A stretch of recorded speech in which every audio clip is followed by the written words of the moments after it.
In this lesson series, we'll examine three great narratives that humans have used to understand our world. By narrative, we mean sort of a story that is told to help us understand our origins and the origin of the entire world, as well as the significance of our existence. The three narratives are associated with three metaphors. We'll look at the Christian worldview, and the metaphor associated with that is the world is an artifact. An Eastern religious point of view, the metaphor is the world is a drama.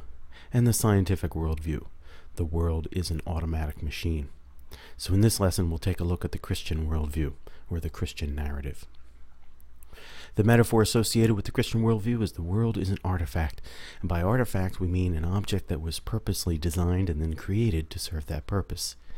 So when naturalists in the 1800s were trying to understand species, the most common view was the Christian worldview that God had created all of these different kinds of species at some point in the past, and they have not changed since that creation event.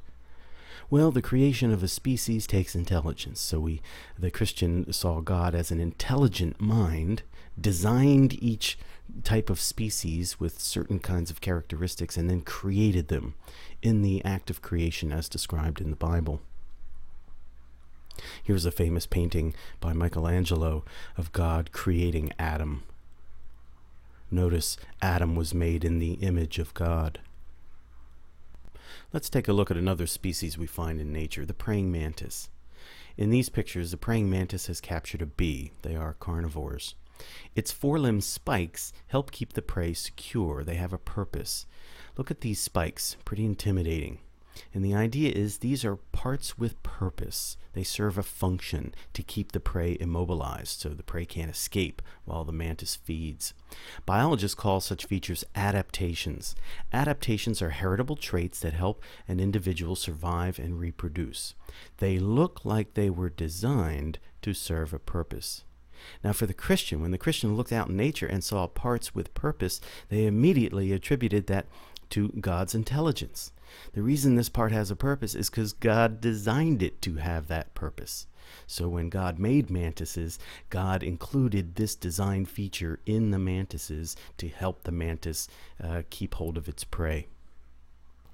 Now, how does that process work? Well, here's the Christian sort of explanation for the spikes on the mantis's forelimbs. Step 1, God thinks of the purpose of the part and then designs its structure to serve that purpose. So notice that the design comes first, right? So God's thinking of making mantises, and God wants the mantis to have something a little extra to help keep the prey secure, and these spikes would do the job, would serve the purpose. That's the design phase. And step 2, God makes mantises with those parts that were designed to serve that function. So what we have then is the purpose, in a sense, of the part comes first, because God is designing, right? The design stage happens first, and then you actually make it. It's just like in the fashion industry, right? You design, you draw out the dress, and then you actually cut the material and make the dress. So too for the Christian understanding of all these parts with purposes, adaptations found in nature. So just as this sculptor has an idea in mind prior to making the first strike, so too God designed species adaptations and then constructed species with those features. Thus the purpose of an animal organ or appendage came first, followed by the construction of the part second. So we're going to understand the Christian worldview with respect to species by using another metaphor. Species are stone sculptures made by God and unchanging. So the idea is a stone sculpture is more resistant to weathering and such, so it kind of stays the way it is since it was made. And if we now sort of add God into the picture, then we want to think about God creating species, sculpting them in a sense, using the design plan in God's mind, and then constructing species according to that design plan. Now this is a picture actually of Prometheus, a Greek god, creating a human here, and the actual material is clay, but we're going to pretend this is stone here.